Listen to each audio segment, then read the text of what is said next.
For as long as I can remember, my family has lived in the shadow of an unsettling presence, a spiritual twin, a ghostly clone of my father. This doppelganger has been seen by various family members over the years, and every sighting is followed by an inexplicable event.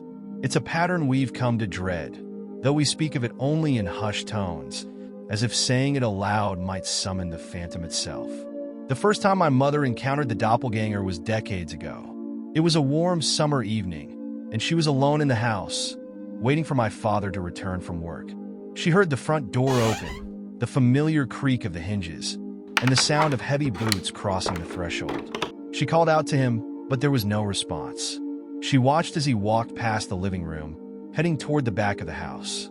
Curious, my mother followed him, calling his name again. But when she reached the room he had entered, it was empty. Confused, she checked the other rooms, but there was no sign of him. Then, just minutes later, she heard the front door open again. This time, my father walked in, looking tired and worn from the day. When my mother asked why he had gone into the back room and then left without a word, he simply stared at her, puzzled. He insisted that he had just arrived and had not been home earlier. Years passed, and the doppelganger continued to make its eerie appearances. During the height of the COVID-19 pandemic, my father isolated himself on our family farm, taking care of my grandmother. A friend of ours who didn't know about his self-imposed quarantine claimed to have seen my father sitting on a bench in a public square in town, staring blankly ahead. When the friend called out to him, the figure did not respond. Later, when the friend learned my father had been on the farm the entire time, he was deeply shaken. Who, or what, had he seen that day? The most recent sighting occurred just a few months ago. My uncle came by our house to pick up some packages. As he approached, he saw my father sitting with his back to the window, motionless and facing away. My uncle waved and called out a greeting, but there was no reply. Puzzled, he knocked on the window, but my father didn't move. Shrugging it off as odd behavior, my uncle left, only to learn later that my father had been at the farm, miles away, the whole time. But the most disturbing incident happened back in 2007, shortly after my grandfather passed away. The farm, once a place of comfort and warmth, became a hotbed of strange occurrences. That night, my father, grandmother, and a cousin were the only ones on the farm. My father decided to go fishing at the nearby pond, hoping to clear his mind.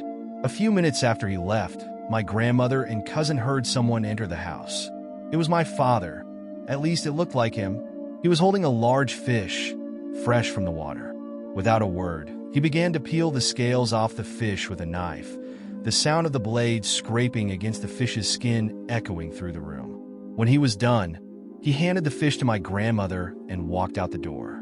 Moments later, my real father returned, empty-handed. When he saw the fish, his face went pale. "Where did you get this?" he asked my grandmother, his voice trembling. She looked at him, confused. "You just gave it to me," she replied. They argued for a while, my father insisting that he had just come back from the pond with nothing, and my grandmother swearing that he had handed her the fish himself. Finally, my father stormed outside, only to find the remains of fish skin scattered on the ground near the back door. To this day, my family cannot explain these encounters.